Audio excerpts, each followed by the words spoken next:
Welcome, THP Universe. We are live. Happy Morgan Cup week to all that celebrate. This is your host, J-Dax, and joining me today is former member of Team Hackers and THP staff writer extraordinaire. J-Man is here. Say hello, J-Man. Hello, J-Man. And to make sure that we keep this coverage fair and balanced,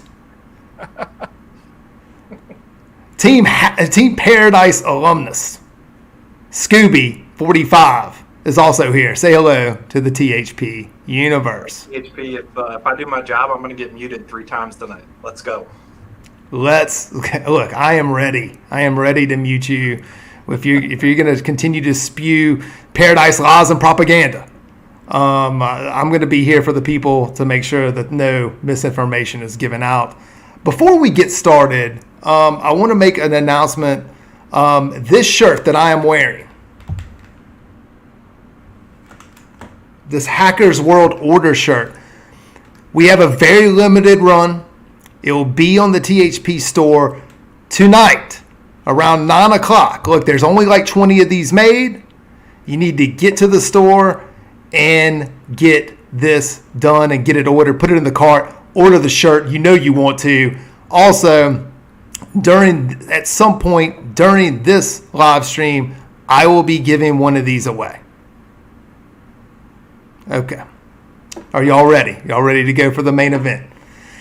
So we arrive here at the Morgan Cup. It's very special, right? For all of us have played in a Morgan Cup. You notice that during introductions. I myself was the captain in 2022 of Team Hackers. This is just very special to a whole lot of people, and all of the experiences bring something to the plate, no doubt. But this one means a lot to an awful lot of people. J-Man, I'll start with you. What do you think when you think Morgan Cup? Oh, man. I'm the old guy here as far as the website goes, so I think the total evolution of where it was and where it is now. And I don't know. The coolest thing for me is seeing where Cobra's taking it. It's I don't know. The dynamic is always fun, even if you have a captain who shall not be named that just continues to win. Mm-hmm. It's something that brings the community together, and it's one of our many experiences that do that. But it's just everything about it makes everybody else want to be a part of it, and that's always kind of cool. Scooby, your thoughts on the Morgan Cup? I think you hit it there on the jump. I mean, Morgan Cup, it's special. And, you think about being a tour player on the internet, winning this contest, getting a full bag, getting the treatment from Yags and Jose of a tour player. Like, it's not just lip service, right? I remember Jose in the lead up, and I've heard Yags do the same. Do you like your clubs? What do we need to do to dial them? Felt like you had a tour truck there. I mean, that in and of itself is nuts, and that's awesome. But then as I look back from 21 to now, the catalyst that has become in terms of forum engagement, in terms of friendships, I mean, an internet golf experience has led to me having friends that I can celebrate the highs with and frankly, help me through some of the lows that life will throw at you. And that's just, it's special, man. It is special. It's very different than some of the other experiences where it's a year-long build-up, right? You get the gear sometimes around April-ish, then you sort of arrive here in September, October in some cases to play. And in the last several iterations, 2019 was actually played in March. Maybe we need to go back to earlier in the calendar year. I don't know. We're going to talk a lot about what the path is for both of these teams to get it done. But before we get there, we're going to talk about this golf course. We talked about it last night, Briggs Ranch. We go to the Dormy Network. We go to the Texas Hill Countries, the Fazio design. You heard all of us talk about it last night. Very inviting off of the tee, but you have to be in certain places probably to score with the proper angles and the multi-tiered greens plus some elevation changes and the wind conditions could make it a tough firm test. I think that is a phenomenal course to host this type of event. J-Man, I'll start with you. Talk to me about Briggs. Well, I'm talking into the microphone now, so hopefully everybody can see me or hear me in the chat. But for me, Briggs is kind of the perfect place whenever we're talking Dormy Network courses to host this. It gives you a lot off the tee, but you can still get yourself in a lot of trouble. You brought up an interesting point that I hadn't thought about, even living in this area of it, is with the wind. And if the wind kicks up and you're out there, there's not a whole lot of protection from anything. So it takes that those innocuous tee shots and makes them a little bit tighter. I'm curious to see how the greens have responded. When you and I were out there, they were still pretty new, right? So they should have softened a little bit, and that'll make them a little more receptive. But, man, you guys both know those green complexes, they are gnarly. When we played it, they had just switched not too long before that from bent to that like Tiff Eagle Bermuda. Still sort of coming in. Still, they rolled phenomenally. Scooby, you've also played Briggs. Absolutely. What are your thoughts on this golf course, and how does it set up for a Morgan Cup? I think for a Morgan Cup specifically, I love it for two reasons. I mean, J-Man hit it a little bit. It gives you some space off the tee, which when you're dealing with amateur golfers is nice. Oh, yeah. But there are holes that if you hit the correct spot of the fairway, you're going to get an advantage. So for me, Briggs tests the entire bag that they have, right? Can you find the correct side of the fairway? Can you put that iron or hybrid onto the correct tier of the green? And can you roll your line to make that putt? And that's why I think it's going to be a great course this weekend for the Morgan Cup. We're going to be talking about the gear in a second and the number of hybrids that we saw in these bags. But the other thing is that there's a lot of tight lies in and around these greens. It provides for some creativity. You can putt. If you put a snake bite wide low in the bag, that may give you a little bit of an advantage on some of the tight lies with the lower bounce. Let's talk about some of the key holes and how this Morgan Cup's going to be decided. I'll start with Scoob. What are your key holes? Look, I mean, we've talked about it. 6 is my favorite. You got the water, you got the Longhorns at the end of it. But for the Morgan Cup right now, as I look through it, with what the dark speed driver brings, and we're going to get into it, 14 is the key hole for me at the Morgan Cup. It's 260 to carry. Some of the guys might have that in the bag with the dark speed. And then if not there, how much are you willing to cut off in the moment, right? For me, 14 is the key hole on this one. J-Man, we played it a bunch, and a variety of different like tee boxes, distances. What are your thoughts on the key holes? I'm a little different, and for me, it's all the bookends. For me, it's 1 and 9, 10 and 18. And I know that's kind of a cop-out and giving you more than just 1 or 2. But when you bring in the Morgan Cup and you bring in matches, it's not necessarily that the holes are hard, but it's what the hole's going to give you visually. I mean, you think about 1 off the tee. Yeah, I've got room, but you guys know those trees down the right-hand side if you leak one a little right. And then if you leak your second shot right, you bring yourself into a waste area. And, yeah, I've been there too. And you bring in these things. I think 9 is the most uncomfortable tee shot out there for me whenever I played.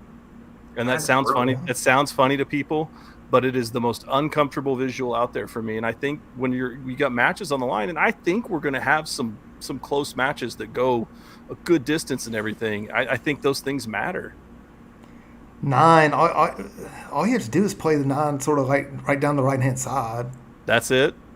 That's it? Well, I mean, if you leak it too far right, you have trouble. You want an amateur golfer to aim down the right side when they usually miss right. That is true. My favorite holes out there is the 6-7 turn. I love hole 6. You aim down the right-hand side. Everything funnels to supposedly the only water on the course. Though I found the marsh area to the left of 11. It's not in the cart's GPS, but believe me, it's there. I love that turn that you make at 7. 11's a really good hole. And I think if these matches, sort of the 18-hole variety, whether or not that Shamble best ball or the singles matches, if they go deep, the one to watch there is 15. 15 is going to play about 185 for these guys. Now, I mean, apparently they're carrying more hybrids than like a LPGA player in some of these bags, so they may have a club just for that. But if you miss short and to the right, that is a devilish up and down. Either you can find the bunker pin high, or there's a waist area where it's elevated and you have to hit a very precise shot to try to get up and down. And then if you try to bail out to the left, that entire green complex is below you and it slopes away from you. So don't sleep on that 15th hole. I think they'll have enough hybrids in play to have the right club there. I tried to muscle a 5-iron most of the times I played it. But speaking of hybrids and the metalwoods and all of the dark speed goodness, let's talk about the gear. J-Man, you reviewed some of this gear for the forum. Yes, I've had hands on most of it. I've had a lot of it in the bag. I've currently got the driver in the bag, and that's kind of, for me, with dark speed, coming off of Aerojet, Cobra's kind of hitting a little bit of an attitude era with dark speed, right? Right. Everything's gotten darker, everything's bolder, everything's more in your face, and they've taken this technology and they've taken it forward throughout all these different parts of the bag. So it's the driver's the standout, right? I mean, we got to go heavy driver, right? We do. Let's talk about the driver. When you're playing a course like Briggs, you gotta the driver is going to be the one that's going to make or break a lot of these guys, and we've got a pretty cool mix of everything. But for those that don't know, with the dark speed, you've got the dark speed X, you've got the dark speed LS, and you've got the dark speed Max. Obviously, with the Max, you've got the most forgiveness, a little more draw bias. With the X, it's the meat and potatoes driver, right? It's the one that sits in between. It's your traditional Cobra driver, and then for the nerds like me, you've got the LS, which is that big deep face that I've been longing for Cobra from a long time. And one of the big things that they've done with it in taking these technologies and their power shell and all of the different face tech that's gone into it with the power bridge is they've changed all the shapings of it. And this is one of the LSs right here that I'm going to make blurry for you all, because the thing I want to point out to everybody is right back here and the way the tail end goes up. This is a key part of the technology for all three of the drivers. With the Max, it's the lowest to the ground. CG's lowest, helps get the ball in the air. With the X, you're in between. And then with the LS, where do we want the weight? We want it low, we want it forward, and we want ball speed. And that's one of the interesting things is for THP, the LS is tested as the fastest driver on the market this year in all my testing and everything that I've hit. And you've got versatility with it, with the weights, right? You can even our illustrious evil captain, JD Tox, has got an LS in the bag, who said he never would, because if you flip the heavyweight back, it creates this whole new monster. So for me, dark speed, it's the drivers that have just really set it on edge. And this is Cobra at their best. Yeah, I think low-key this may have been the best driver launch of the year from anybody. And then the feedback that we got from the participants, the rest of the woods performed extremely well. We're seeing a lot of hybrids in these bags. We talked about wedges being a little bit important here. Why don't you talk to me about some of the wedge tech of the snakebite? I mean, Cobra's wedges always go under the radar because they're not trying to revolutionize everything every release cycle, right? And right now we've got this cool combo of you've got the snake bites with the snake bite raw as well. We got a lot of black finishes in the bag. We got everything else. Then we got a few guys that got brave and put the raw in, right, Scooby? There's some of the guys that do the raw ones in there, which is near and dear to my heart. It doesn't add spin, but it looks cool or dirty, depending on where you're at. But the Snakebite X is getting some representation in the Morgan Cup, and it makes my heart happy because it might be the best looking cavity back wedge out there. The shaping and the teardrop shaping of the sole is pretty near perfection. Plus, it goes down to a 48-degree loft. So 48 to 60, we got a couple of guys that put the gap wedges in the bag. You get the full face grooves, you get more forgiveness, you get the softer feel because of the polymers in the cavity, and you get a heck of a lot more playability. And in a place like Briggs, that's going to be handy, as is in the standard snake bite with the scallop. It's going to be really handy and useful around some of those greens. They're also going to make with the combo, right? They put the X in that sand wedge, and they came into the standard for that versatility. I was very impressed with some of the selections that our guys had. Yeah, they're also going to have to make putts, and Cobra makes putters. Did anything jump out at you about this putter release or what they selected? Man, well, as Scooby's teasing the one, so the Agera is the most played for this group.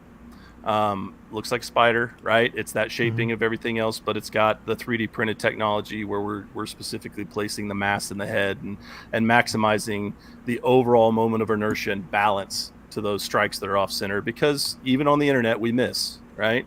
But of course, for me, the star is still what's, I guess, referred to now as the LA Golf DLT. It used to be the SICK DLT whenever I first came through and played the last Morgan Cup, but that descending loft technology where every face has got a 4 degree, 3 degree, 2 degree, 1 degree. So no matter how you strike the putt, you're getting immediate forward roll. And I think on these greens and these tiers, that descending loft technology is going to be put to the test, boys.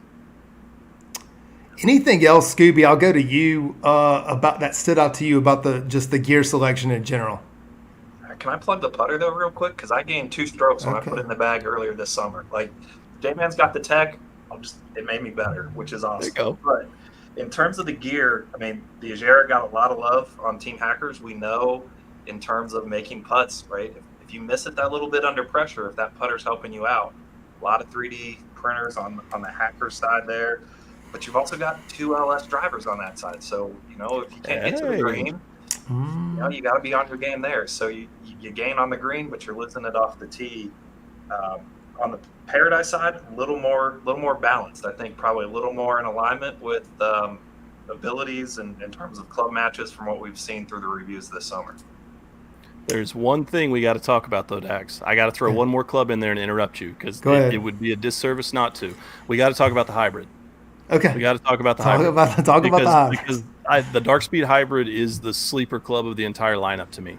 And I think the reason it's a sleeper is because it's a bonded hosel, right? It's not adjustable. We had a couple guys that there were some King Techs in there, wasn't there? A couple King Techs in there because I think they were afraid of a bonded hosel, but whatever, it's fine. It's fine.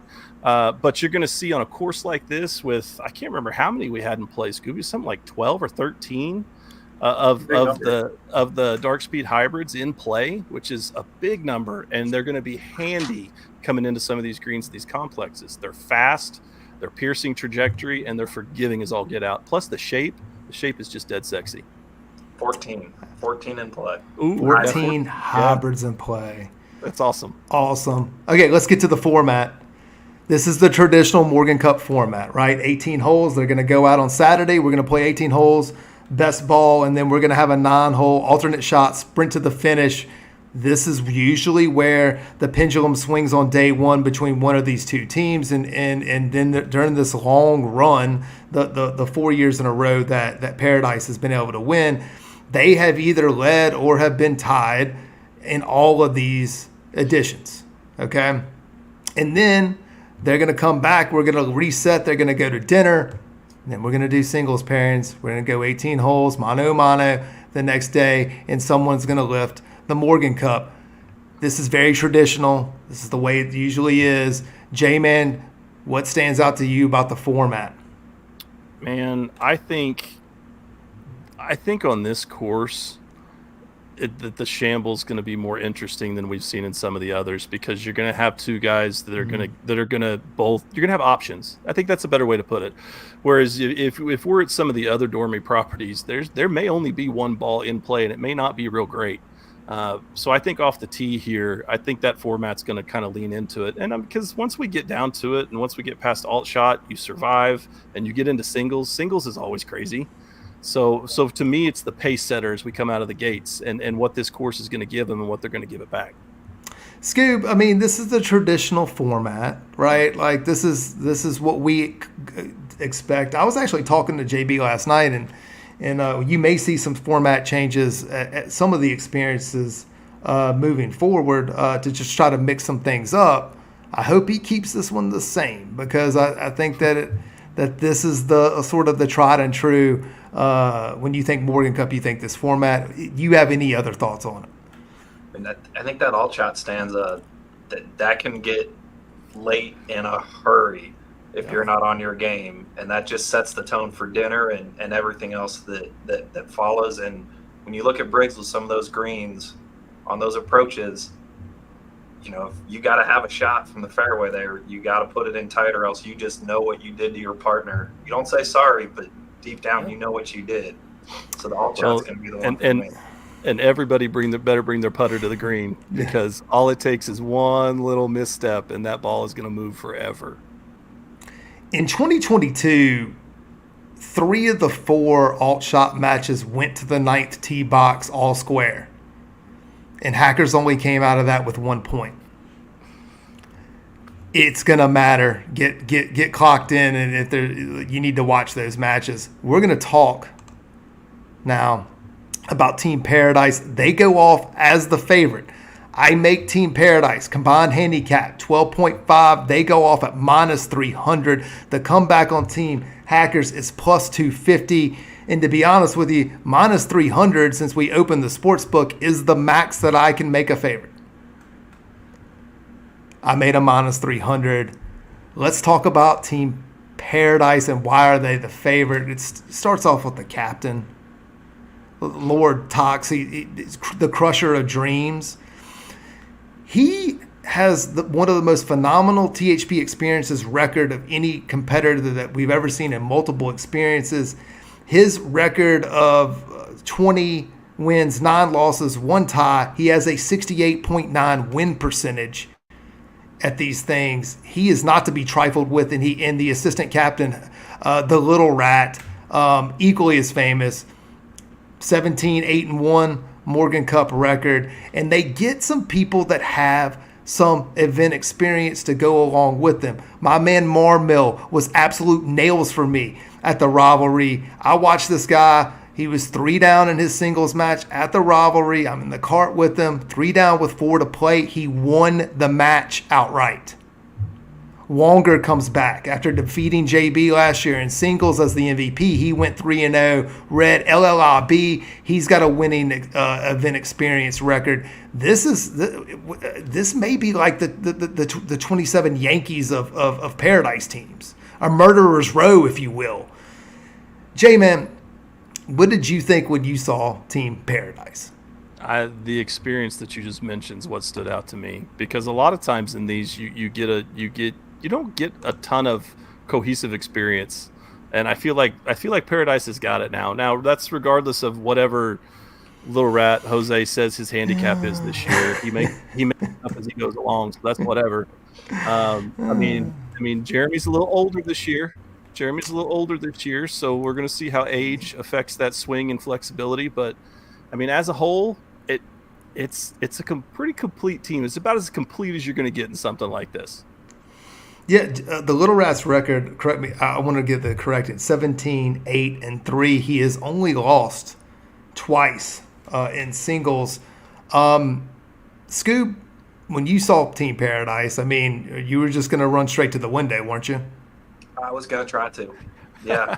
Yeah. But then you said that heavy line. I think your recency bias and hacker love might be influencing a little bit. I think it's going to be closer than where you put the line, but to give you all, well, you guys broke down the team and the players and what they bring, but to take you a little bit into the team room, I think that pairing of JD Tox and Jose, I think JD Tox, for all the dictator, flack that he gets on the forum, he makes his team comfortable.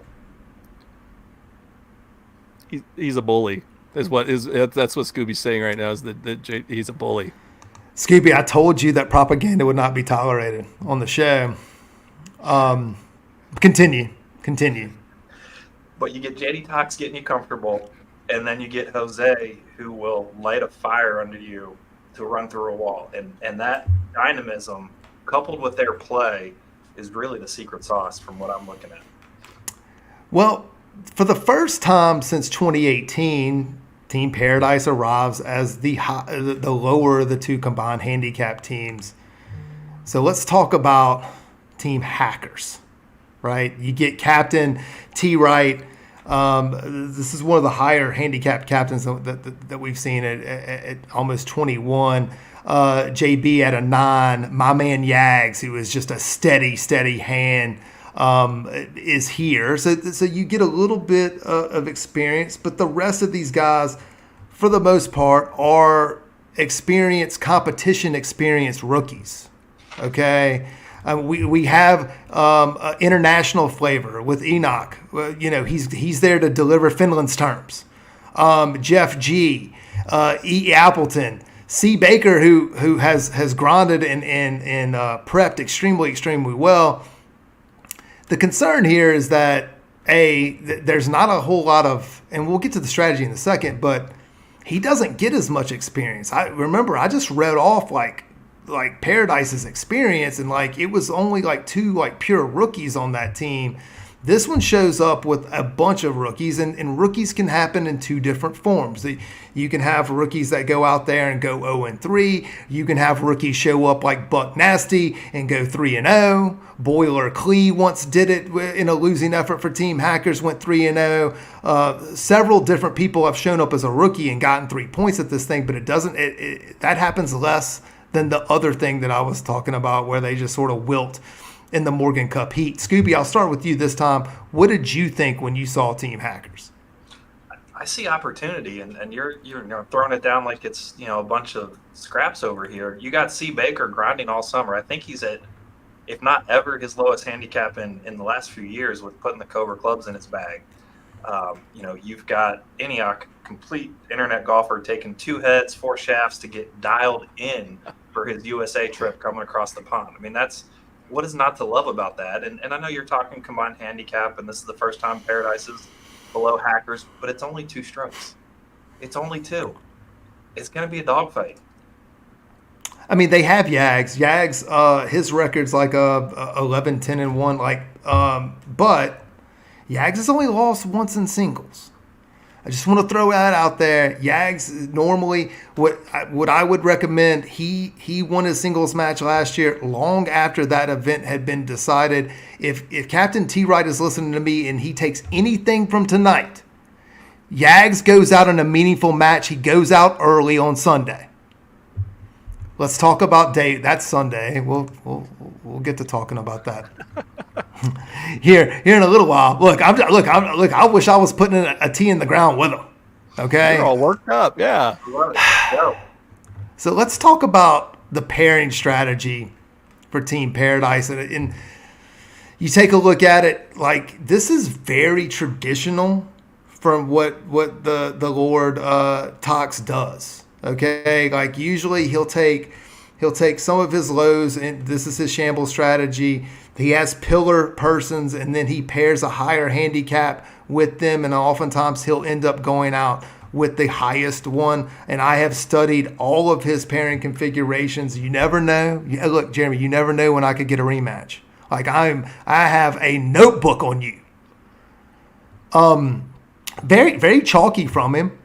He sends out Hose. He sends out himself. He likes Marmill and Marmill's Morgan Cup experience. So Marmill is an anchor for one of these pairings. J-Man, I'll start with you. Any thoughts around how Jeremy sort of structured the pairings for Paradise and Shamble? I think it's textbook.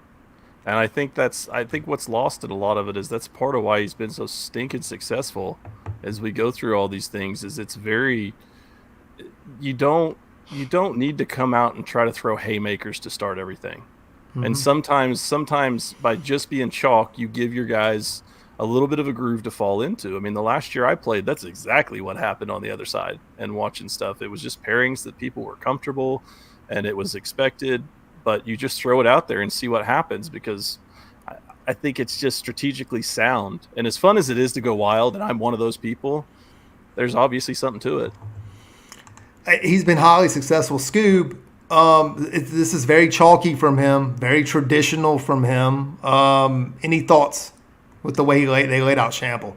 I was instructed not to reveal state secrets, so all I can say is, in JD Talks I trust. I'm going to switch it up. We're going to talk about his alternate shot pairings, because he does do something interesting here in alternate shot. He does drop a pop 'em and drop 'em with Sleeve Please and LLIB. He throws an 18 and a 23 out there together. This is also probably very stocky to what he's trying to accomplish, because he takes the 2 highs. He's like, look, if you can go out there and steal me a half, that would be awesome. And then I'm going to stack the rest of these pairings. I get Golf Fest and Marmill. I get the Rat and Wonger, and then I go out with Red and try to do it. J-Man, I'll start with you. What do you think about the pop 'em and dropping and what he did here in alt shot? I think it's almost a necessity at some place, because it's like you said, you can manage to get a half But also, whenever you do a pairing like that, on the other end, if they are not close in handicap all the way, it's tough to deal with pops, even in alt shot. Mm-hmm. I understand higher caps are less consistent when you get an alt shot and all the other stuff that goes with it, but pops still matter, and they still jack with your head. At least they do mine. So, Scoob, any thoughts on? Are you still sworn to secrecy here, or I am unauthorized to reveal state secrets, and Jose, I trust. Okay, oh my gosh, let's talk about. I'm moving on. I should have just left you on mute. Day one pairing strategy for Team Hackers. Captain T. Wright tries to do something very similar. He's got the higher handicap team, so it's not going to look as great. But he throws a pop 'em and drop 'em out of the gate. He puts himself with a 21. That's tough in an 18-hole match, man. It really is. He goes the sort of mid high. He sends Jags out in a mid high scenario, then Seabaker in sort of a low high mid. So he throws one. I shouldn't say throws it away. That is a very tough over an 18-hole. Like, I like to pop him and drop him, but I like him in alternate shot. Because it's a 9-hole sprint to the finish, and like all you need to do is get lucky and maybe steal a half. A lot of times over the course of 18 holes, it becomes a little bit harder to have the Papapalooza hold up. J-Man, what are your thoughts? Man, I kind of agree with you on that.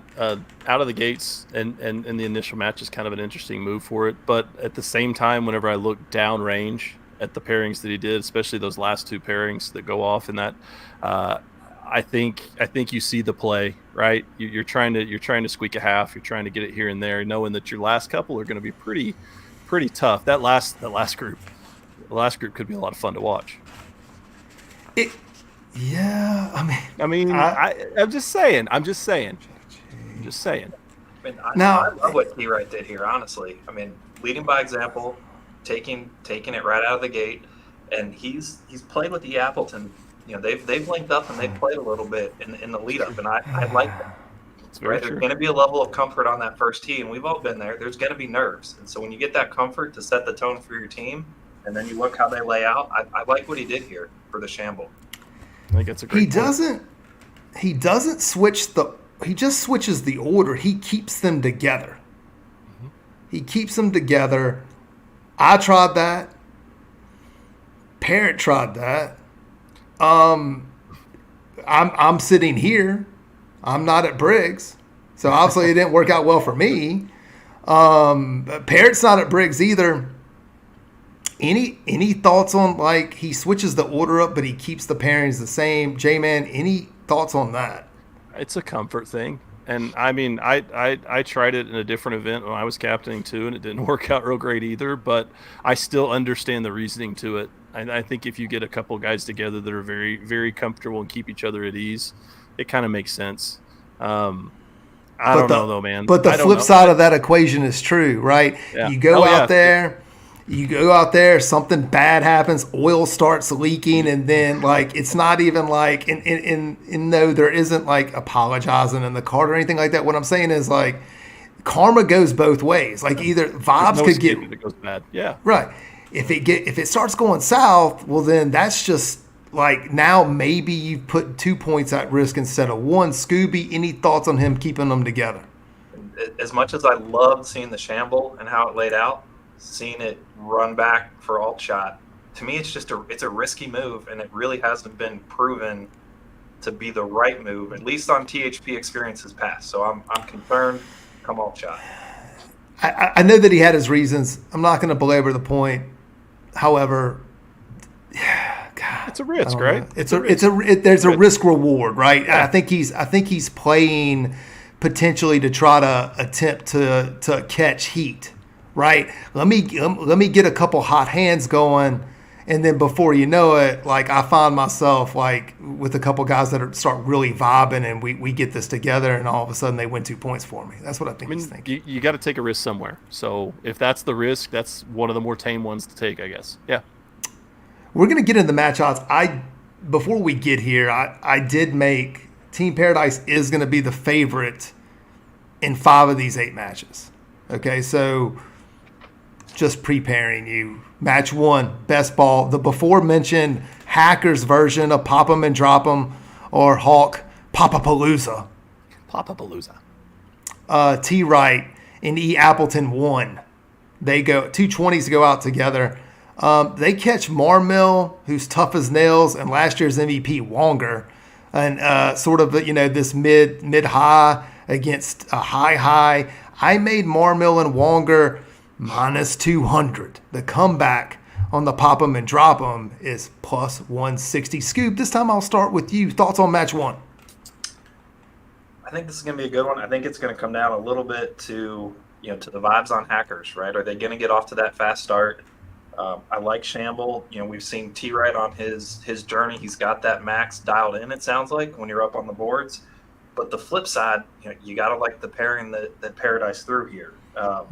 Marmill's sounds like it's getting dialed in, but it's been a little loose off the tee. But in Shamble, that's okay, right? Because you got Wonger, who says he's consistently in play, and being consistently in play at most courses might mean you're in the fairway at Briggs, and that can be a good pairing. J-Man, thoughts on match 1? Yeah, no, I lean Wonger and Marmill kind of for the same reasons, and I think that's one of the things that's lost about Shamble is you also let guys just kind of go out and swing, right? And if you go out and swing and you get into a groove, then it's going to fall to it. I do, however, think it's still going to be a match as we come down the stretch. I will say that. I really do believe that. I think that if T. Wright or Appleton can find the fairway, you're absolutely right. I think it goes deep. If it starts going sideways off the tee, that this could be a little bit of a problem because Marmill doesn't miss many fairways. Match 2, Josh goes out. I'm sorry, foreign names only, pal. JB goes out with CA Golfer. So Josh, look, the people's elbow is going to hold up. The people's elbow. He goes out against Sleeve Please and Golf Fest. I like Josh in these type of spots. He traditionally plays well in this format, right? I make JB and CA Golfer minus 130, slight vig on the favorite and Hackers here. The comeback with Paradise is plus 100. Scooby, this time I'll start with you. I love the pairing here for Paradise. Sleeve Please has said he is longer than he has ever been with driver when he catches it. And that plays with Shamble, right? And then you got Golf Fest. I think his warm-up round, he caught 12 of 13 fairways. So I love seeing how they're matched up.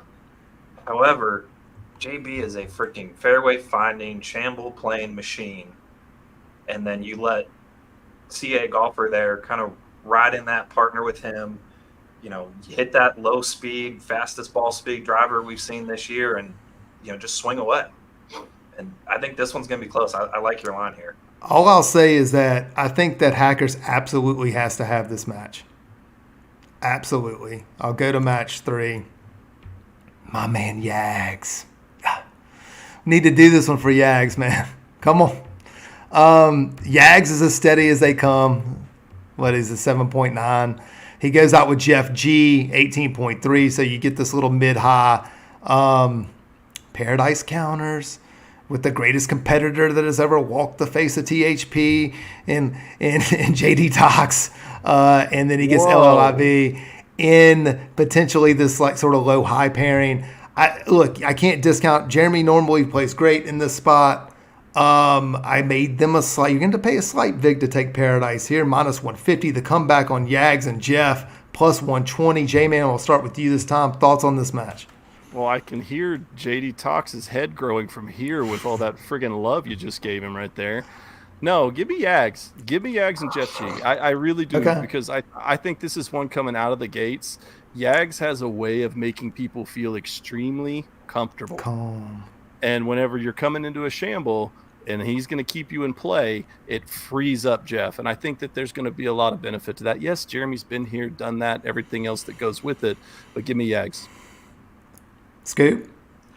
I mean, I was on Paradise in this one, but then J-Man mentioned how Yags makes you feel comfortable. That took me out. He does, doesn't he? He's got a soothing effect. Like Jose makes you want to fight somebody. Yags calms you down.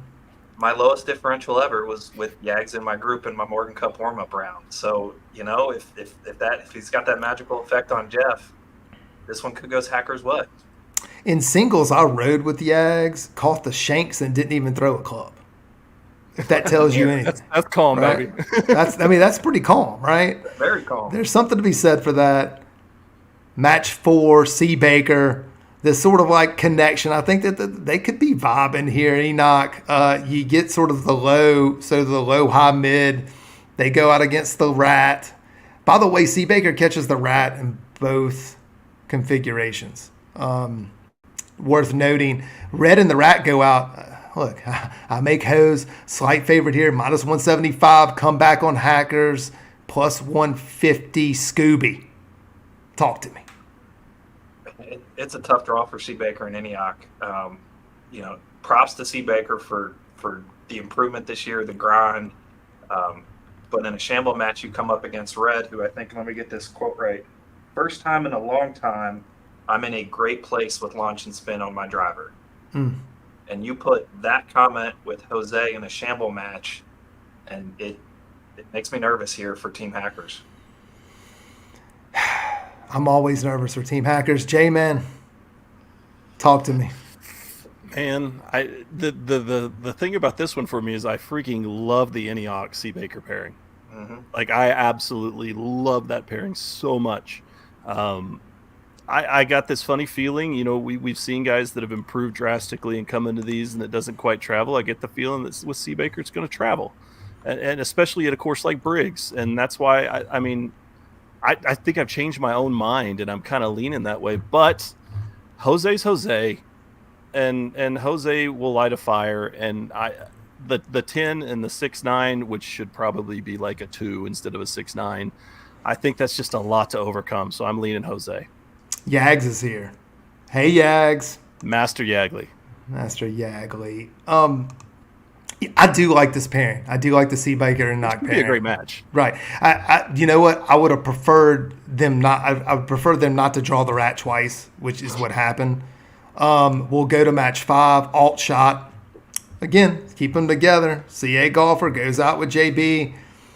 They catch Red this time and Jeremy. So yeah, I mean, you have to sort of favor the Paradise line here because it's very I'm making a very chalky line, right? I get a low with a mid, and then then you get JB with a high. It's minus 175. Come back on Hackers plus 150. Scooby, you go first. I mean, this one, I love that CA Golfer. He's rolling the counterbalance, the Jera putter. Seems to be working out on those knee knockers, those inside of 6 feet, those putts you have to have. So I think this one goes late. But the flip side of that, you get JD Tox, and then you get Red, who has just killed it in the lead-up, seems so comfortable with his entire bag. Yeah. I think this one goes down to, I don't know if it's 9 or 18, but it'll be one to watch for sure.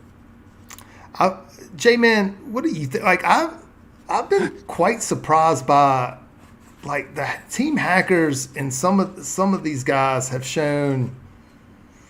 I mean, it's not like cautious optimism. It's been like downright swagger. Yeah. So, I mean, what do you think about this match? What do you think about the swagger? Am I missing something here? Because, I mean, we're in match 5, and they've only been favored once. So, where are we at here? I mean, anybody who knows me knows I love people that are confident. So, there is that. But, man, I want to plead a Scooby, like, state secret something or another here and not pick in this one because I just don't know. Okay, we'll move on. That's fine. It's fine. We'll go to match 6. My man Yags. He goes out with Jeff again, but this time they catch my man Marmill and Golf Fest. I think I'm a little heavy on this line, by the way. Like, this may be a mistake line, and I'm going to go to the window and bet on Hackers here because I think the line is wrong. I think I made the wrong line. I made Paradise minus 200 here. And showed Yags total disrespect at making them plus 160 in this match. This should have been probably closer to minus 150, plus 100. So this is a mistake line. Go hammer the Hacker side of this. J-Man, do you agree with me or not? I agree. Okay. I agree. I think, yeah, the way it leans off of everything else coming into this format, man, I come back to Yags is just calm and collected. He kept my crap together whenever I could have lost it. And there's a lot of respect that goes with that. So I agree. Yags joined the live stream, and all of a sudden I've taken it down a notch. And like, so. Just soothing, right? Right. He has that effect on people. Right. Scooby, what are your thoughts here? I mean, I don't want to pair what you all are. I think you are heavy on the line, but I will say that Golf Fest and Marmill, they've got those King Tours in the bag. Golf Fest, he says he's a club longer. Like, that's huge. That is huge. Right? And Marmill says the King Tours are the best part of his bag. So you have that confidence in your iron at a place like Briggs, and maybe you're not too heavy. Maybe I'm not. I think I am. I'm going to bet on Yags. I may bet on Yags every match. Just like whatever coins I have left, I'm betting on Yags. Match 7. This is the dude. We love this pairing. Like, I don't know if I've been in love with a pairing this much since Much Thor, right? We get C. Baker. We get Enoch again. They go out against the Rat and Wonger. I made this even money. -110 on both sides. I think this is sort of where the flip could happen. I think Hackers could pick up match 7 and match 8. Then all of a sudden there could be a celebration. Upset special could be brewing. J-Man. Some people think I may be a little light here. What are your thoughts? I don't know. I think the Jose Wonger pairing is pretty beefy. I think it's more so than maybe it's been given credit for. Especially when you come into a situation like this in the tail end of a day, like things start to close out and that little dude clutches up. So, Scoob, I mean, I made it even. I think the line's right here. Maybe this is slight. I should have given a slight discount to Hackers and maybe made people pay a little bit more vig to catch the Rat. But what do you think? I think you're spot on, especially because we heard, I think today, Eniak coming across from Finland. Sounds like he adjusted really well with how he was playing today based off their warm-up round. So I think you're spot on. I think, THP Universe, this is the one that you maybe pour yourself your favorite beverage of choice, put your feet up, and follow along. Apparently the Limited is better than the King Tour. So can confirm. Okay. Just to throw that out there to you. We'll go to match 8. We get a double pop 'em and drop 'em. Like, this is actually a really great draw for Hackers since they kept the pop 'em and drop 'em together for Shamble, and they actually catch a match that's almost just straight up. They get LLIB, they get Sleeve Please. We get basically 2 20s and a 19 and a 23, and we're going to go out there in this last match and slug it out. -110 on both sides, basically even money. Scooby, we'll start with you. I mean, I think that shows the beauty of all shot and how it plays out, right? These last 2 matches are going to be heads up. We know they're going to matter. Mm-hmm. Are T-Wright and Appleton, are they going to carry the vibes over and close it out, captain, with putting a point on the board? Flip side, though, LLIB, he's been grinding all summer. His greens in regulation are up. You've seen what this bag has done for his game. It's going to be a fun one to watch. J-Man? Thoughts on this? Like, this could be a slugfest. This could be super fun to watch, actually. Yeah, because it's going to be a war of attrition at the end of the day, right? Like, as we push our way through everything and everything that's already happened and whoever had the momentum and coming down to the end of it, and they're going to have guys finishing their matches and coming to watch. And it's everything that the Morgan Cup is supposed to be, with amateur golfers, with amateur handicaps, just throwing haymakers at each other. So I'm pulling a Canadan and I'm not picking it, but I want to watch it. Okay, I'll allow one of those. Well, actually, that's the second time you've done it. Second one. Yeah. So I have confirmed, announcement here, I have confirmed with Captain T. Wright that there will be a captain's match. That there's not going to be any funny business. This match is going off, so I'll put it on the storyboard, and here we go. Look, Jeremy's been pretty impressive in these spots. And the last time he lost was 2019. He lost to Dan.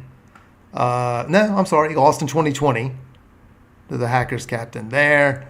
But 2021, he tied. There was a tie. There was a half in there. There was a tie there. 2022, he beats me 5-4. I was only 2 down at the turn. You would have thought I'd already lost. It was depression. And then last year, Parrott gave him all he wanted, right? gave him all he wanted, took that match to the end, barely came up short. Parrott lost 2-1. Here, this is the most he's had to lay in this type of match. J-Man, you said earlier that sometimes having to lay a bunch gets in your head. What are your thoughts about this captain's match? I would like to know what's going to happen the night before, towards the end of the night. Will determine what goes on in this match the next day, I think. Jeremy deals with pops really well. Like he just always has, and he's usually at that end of things when it comes to pops. So I have to lean that way because experience is going to matter when you come into a Sunday singles in a Morgan Cup because pressure is going to be there no matter what. It's just reality. Look, I think that you and him were very I think it was like an even. I don't know who laid to who, but it wasn't that many, so it wasn't that. I think it was like one. Yeah, it was like one. I do think it may be a little bit of a deal because it's this. I don't know what the course adjustment's going to be, but he's going to lay a lot, right? Scooby, your thoughts on this captain's match? It very well could course adjusted come up to a stroke a hole, quite possibly. Yeah. I think it's going to be a match. I think T-Wright should be commended for taking it and putting his flag in the ground. Like, no, this is happening as it should be. And T-Wright should be commended for how he is leading this team through the summer. I mean, hats off to him. But I think this is a tall order for him to go against JD Tox. So we're going to go predictions and final thoughts, and I'm going to end with my pick. But let me lay out the path here. Paradise's path is like, look, they're favorites in 5 of the 8 matches that we talked about tonight.